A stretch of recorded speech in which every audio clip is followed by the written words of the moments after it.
A'udzubillahiminasyaitonirrajim. Bismillahirrahmanirrahim. Assalamualaikum warahmatullahi wabarakatuh. Waalaikumsalam warahmatullahi wabarakatuh. Jamaah. Ye. Oh jamaah. Ye. Alhamdulillahirabbil alamin wassalatu wassalamu ala asyrofil anbiya'i wal mursalin wa ala alihi washabbihi ajmain amma ba'du. Alhamdulillah jamaah, ketemu lagi di Islam Itu Indah bersama saya Mikdad Ad-Dausi, dan tentunya di samping saya sudah ada guru-guru kita yang sangat luar biasa. Di samping saya ada Habib Usman. Apa kabar Habib? Baik, alhamdulillah. Alhamdulillah. Juga ada Ustadz Maulana. Kasih. Dan Ustadz Syam, apa kabar Ustadz? Alhamdulillah bro, gimana cuttingan baru ya? Oh, iya, gimana guru-guru udah semangat ya buat bagi-bagi ilmunya? Harus ya semangat. Masya Allah. Baik jamaah, ini bicara soal manusia memang sudah qadarullah kalau kita itu diberikan emosi ya. Nah tapi terkadang kita ini ada beberapa orang yang belum bisa mengontrol emosinya sehingga menjadi perilaku yang negatif. Contohnya berperilaku kasar ataupun ada yang jadinya verbal abusing, nah itu dari kata-kata. Nah maka dari itu kita akan belajar sama guru-guru kita bagaimana caranya mengontrol emosi. Maka dari itu tema kita hari ini adalah karena emosi sesaat menyesal hingga akhirat. Masya Allah.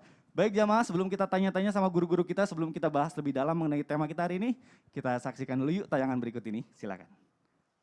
Minta uang 400.000 kan? 400.000 tapi Bapak tidak punya uang. Tidak punya uang. Kemudian pinjam kaskon 100.000 ya. Kemudian 200.000 ya di rumah di celengan. Kemudian karena terus merengek akhirnya dibawa ke rumah kosong. Di rumah kosong itu masih merengek yang bersangkutan. Ya. Kemudian setelah merengek hilap. Bapak ngapain? Dilekik leher sampai lemas.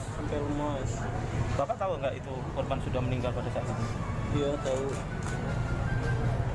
Tega anak sendiri loh. Iya.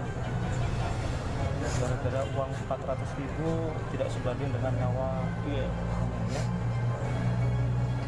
Saya juga nyesel Pak. Astagfirullahaladzim, na'udzubillah min dzalik. Miris ya, ada seorang ayah gitu, ayah kandungnya tega menghilangkan nyawa anaknya karena karena emosi. Afwan, Habib, benarkah ada sebuah emosi atau kemarahan yang bisa membinasakan diri sendiri bahkan membinasakan keluarga sendiri? Dan apakah benar ini emosi ini begitu sulit untuk dikendalikan? Mohon penjelasannya Habib, silakan.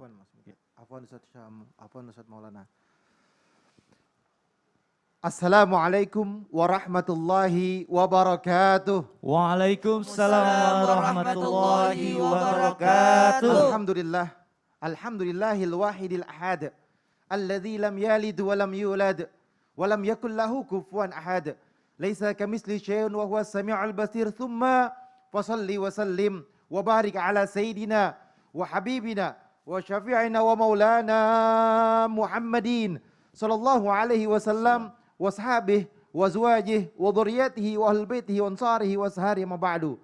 Segala puji bagi Allah Subhanahu wa taala yang telah memberikan kita nikmat iman, nikmat sehat walafiat, yang insyaallah kita sama-sama nanti mendapatkan keberkahan dan keridhaannya Allah Subhanahu wa taala. Yang dimana pada hari ini ada guru-guru kita yang insyaallah akan menyampaikan ilmunya bermanfaat untuk diri kita, istri kita, suami kita dan anak-anak kita. InsyaAllah mendapatkan keridhaannya Allah Subhanahu wa taala. Amin. Amin, amin. Amin ya rabbal alamin.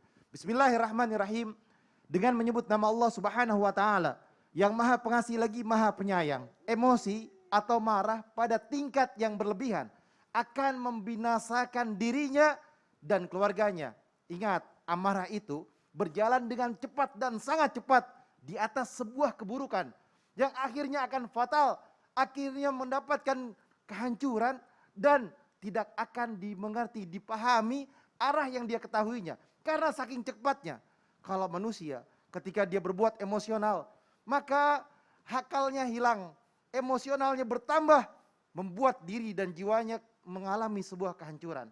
Emosional yang akhirnya dia lari kepada kemaksiatan, entah dia melakukan perbuatan khamar, emosional yang berlebihan, dia bisa berzina, dia khamar, dia bisa berjudi, dia bisa melakukan perbuatan maksiat yang di dalamnya tidak diridhokan oleh Allah Subhanahu wa taala.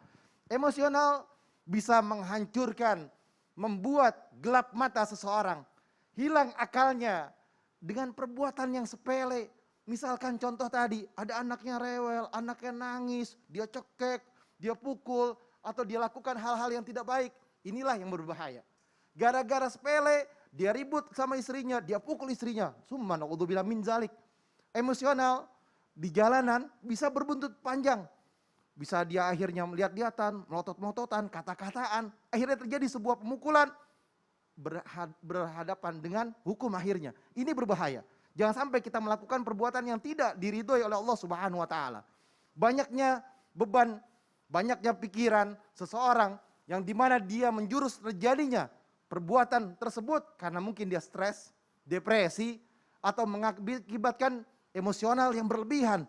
An Abi Hurairah radhiyallahu anhu, anna Rasulullah sallallahu alaihi wasallam qala laysa syadidu bisur'ati innama syadidu alladhi yamliku nafsahu indal ghadab. Jelas bahwasanya dari Abu Hurairah radhiyallahu an, Rasulullah sallallahu alaihi wasallam bersabda, orang yang paling kuat, orang yang paling hebat bukanlah dia yang pandai bergulat, dia pandai berpukul-pukulan. Sesungguhnya orang yang kuat adalah mereka yang memiliki, yang bisa menguasai dirinya ketika dia dalam keadaan marah. Dia bisa menguasai dirinya dalam keadaan emosional. Dia bisa menguasai dirinya dalam keadaan yang dimana dia menahan emosinya atau menahan marahnya. Inilah manusia yang kuat. Inilah manusia yang hebat. Semoga kita jadi manusia yang bisa menahan emosional kita, bisa menahan amarah kita, karena kita berharap akan ridhonya Allah dan ridhonya Rasulullah SAW. Amin. Amin ya Rabbal Alamin.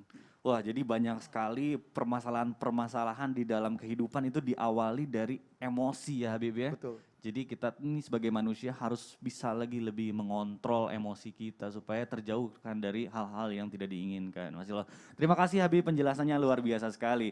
Nah selanjutnya saya mau nanya nih ke Ustadz Maulana. Ustadz, ini kan tadi sudah dicontohkan nih, ada tadi kasus orang ayah mencekik anaknya. Nah ini, aduh nauzubillah min zalik ya. Tapi katanya benar nggak sih ada bentuk emosi yang tingkatannya masuk kepada tingkatan tercela. Tapi bukannya semua emosi itu tercela. Ini mohon penjelasannya nih Ustadz Maulana, silakan. Izin Nabi Tafadhol, Ustaz. Maulana. Bismillahirrahmanirrahim. Assalamualaikum warahmatullahi wabarakatuh.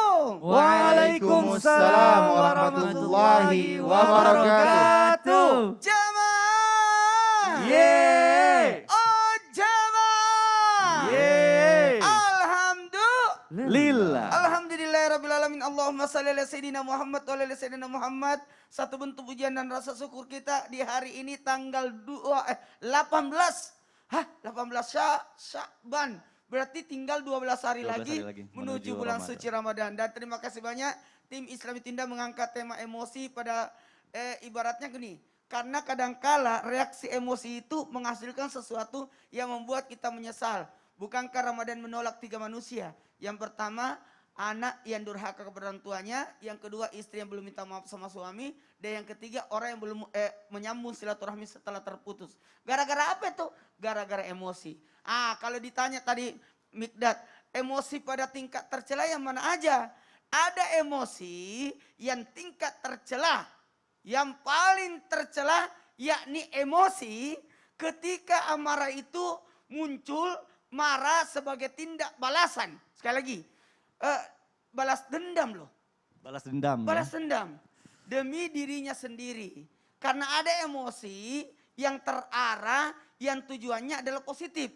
Nah, tapi ini emosi yang saya angkat ini sesuatu yang membahayakan, yang mencela, merusak dirinya karena dia tidak bisa berdamai. Yang paling penting harusnya kan kita melupakan. Harusnya kan kita mungkin kalau kita mau membalas penyebabnya begini. Kita bisa membalas dengan yang sama. Betul. Tapi kalau di atasnya berarti bentuk kezaliman. Tapi alangkah baiknya kalau kita berdamai. Amin. Amin. Karena penyebab ketidakadilan inilah menyebabkan timbulnya dendam. Mohon maaf.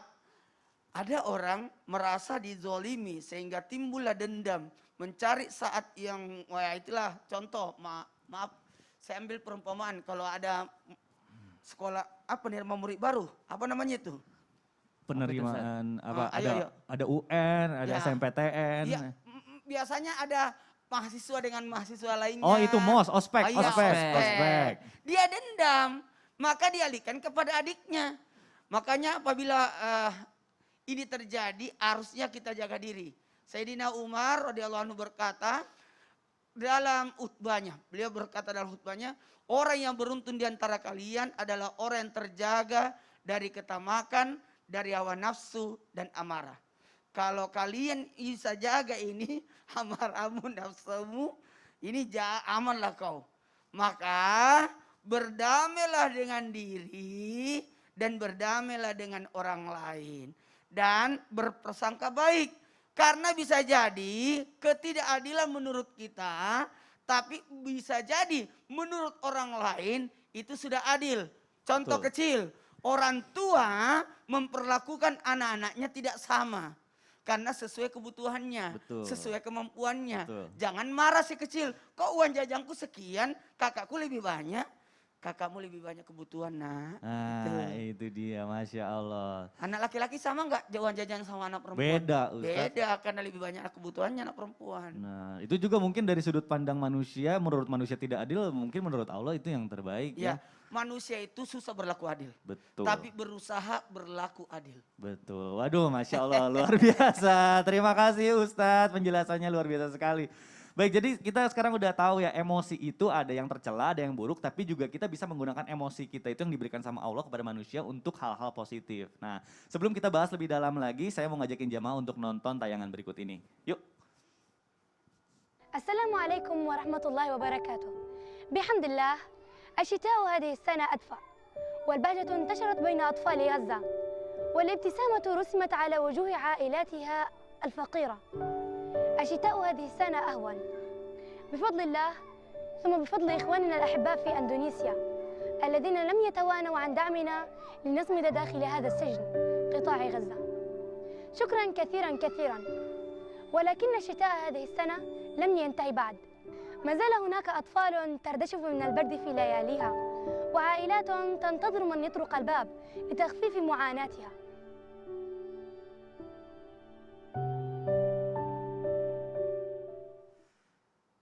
Masya Allah, luar biasa. Angkat 2 jempol buat saudara kita yang punya kebesaran hati untuk membantu saudara kita yang ada di sana.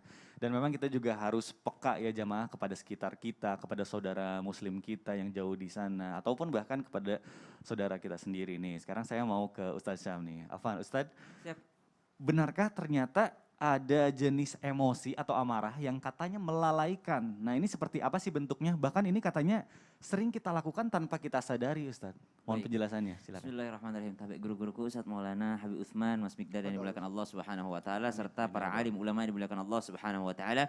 Alhamdulillahirabbil alamin, alhamdulillahilladzi ahyana ba'da ma amatana wa ilaihin nusyur wa sallallahu ala sayyidina Muhammad wa ala alihi wa sahbihi wa sallim. Asbahna wa asbahal mulku lillahi rabbil alamin. Subhanaka la ilma lana illa ma 'allamtana innaka antal alimul hakim. Amin amin amin ya rabbal alamin. Kalau berbicara tentang emosi, kita kadang salah paham dengan kata emosi. Langsung dikatakan emosi itu adalah sebuah marah ya. Betul. Langsung mengatakan emosi itu adalah marah. Padahal emosi sejatinya adalah ekspresi ya, ekspresi diri ketika melihat suatu kejadian. Nah, tidak semua ekspresi itu adalah buruk. Contoh misalnya yang di tayangan tadi. Ada nggak orang yang marah melihat video tadi? Tidak ada. Tapi emosinya juga meluap. Emosi apa? Emosi yang disebutkan dengan kata lain empati.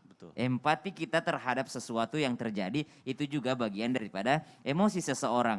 Nah, yang terlalaikan, yang biasanya dilalaikan oleh manusia adalah ketika melihat sesuatu terjadi lalu tidak ada respon dalam dirinya. Padahal dari sahabat Nu'man bin Bashir, Rasulullah Sallallahu Alaihi Wasallam bersabda, sungguh seorang yang beriman dalam cinta kasih sayangnya, dalam silaturahimnya, mereka adalah bagaikan satu bagian tubuh, di mana ketika satu bagian sakit, maka yang lain akan merasakannya, bahkan matanya pun susah untuk tertidur. Hadis riwayat Bukhari, bagaimana rasa emosi empati itu digambarkan oleh baginda Nabi Sallallahu Alaihi Wasallam, bagi seorang yang beriman, maka mereka bagaikan satu tubuh dengan yang lainnya. Kalau yang lain merasakan susah, yang lain pun akan merasakan susah. Yang lain merasakan sakit, yang lain pula akan merasakan sakit yang dirasakan oleh saudaranya. Begitulah sejatinya seorang yang beriman. Ada kepekaan emosi di dalam dirinya, dirinya dalam berempati ketika melihat saudaranya tersakiti. Sahabat ataupun tabi'in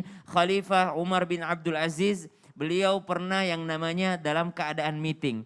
Lalu dalam keadaan meeting ini ternyata lampu minyak mati. Ketika lampu minyak mati, tidak ada yang berdiri untuk menyalakannya. Lalu dicari, oh ternyata petugas yang menjaga lampu atau menjaga yang namanya penerangan pada saat itu sedang tertidur. Maka Khalifah Umar bin Abdul Aziz sejatinya harusnya kita nih, kalau kita bos atau kita langsung pasti teriak, siapa tolong dong itu saklarnya apa segala macam. Kita akan genset mana, kita akan teriak seperti itu. Yeah. Padahal kita bukan khalifah. Coba lihat apa yang dilakukan Khalifah Umar bin Abdul Aziz. Khalifah Umar bin Abdul Aziz mendekati penjaga tersebut lalu mengatakan bahwasanya jangan dibangunkan karena saya merasakan keletihan yang dia rasakan. Subhanallah. Ada rasa empati dalam diri manusia. Kenapa disebut emosi atau amarah yang melalaikan diri kita? Karena kadangkala kita susah untuk yang namanya mengamalkan hadis daripada baginda Nabi SAW, di mana semua orang atau para salafus saleh biasanya mereka berlomba-lomba dalam kebaikan. Wa ta'awanu 'alal birri wat taqwa wa la ta'awanu 'alal itsmi wal 'udwan. Dalam Al-Qur'an disebutkan saling berlomba-lombalah dalam albir, dalam kebaikan. Kebaikan macam apa itu? Emosi dalam keadaan ada orang yang melakukan keburukan sehingga mereka mungkin ada yang merasakan kelaparan, ada yang merasakan kesakitan. Kalau kita tidak ada kepekaan dalam diri kita, perlu dipertanyakan keimanan kita. Semakin tinggi keimanan seseorang, semakin tinggi rasa pekanya terhadap orang lain yang merasakan sesuatu. Semakin tinggi keimanan seseorang, siapa kira-kira manusia paling peka di dunia ini? Nabi Muhammad sallallahu alaihi wasallam. Bagaimana semua sahabat akan merasa saya yang paling dicintai Nabi, saya kok yang paling dicintai. Semua sahabat mengatakan saya adalah sahabat terbaiknya. Kenapa? Nabi paling mengerti perasaan atau emosi orang lain. Wallahu taala. Waduh, Masya Allah. Jadi emosi itu benar, untung Ustadz Syam tadi menjelaskan. Jadi bukan hanya kemarahan, Bukan. tapi empati juga itu termasuk emosi. Termasuk ya? emosi. Masya Allah. Jadi diibaratkan kalau misalnya manusia punya emosi itu diibaratkan manusia pegang pisau. Jadi kalau pisau digunakan yang baik kita bisa motong sayuran, bisa motong buah. Tapi kalau pisau dipakai tidak yang baik ya berarti kita juga bisa membunuh seperti itu ya. Masya Allah. Luar biasa Ustadz Syam. Terima kasih penjelasannya. Nah sekarang saya mau tanya ke Habib nih. Tapi Habib ini masalahnya agak personal nih. Boleh. Bib, ini emosi yang ada di dalam rumah tangga nih. Dalam Islam itu sebenarnya batasan-batasan yang kayak gimana sih? Ada nggak sih batasan emosi terhadap istri atau sebaliknya nih istri terhadap suami? Lalu juga apakah emosi ini bisa menjadi pahala kepada pasangannya? Katanya ada emosi yang bisa bikin pahala, itu emosinya apa sih, Bib? Nah. Aku penasaran nih. Ada banget. Pokoknya ada banget. Semua pasangan harus tahu. Apa tuh? Jangan asal main tangan. Nah, Kasih tahu keluarganya saudaranya biar dapat pahala jariah.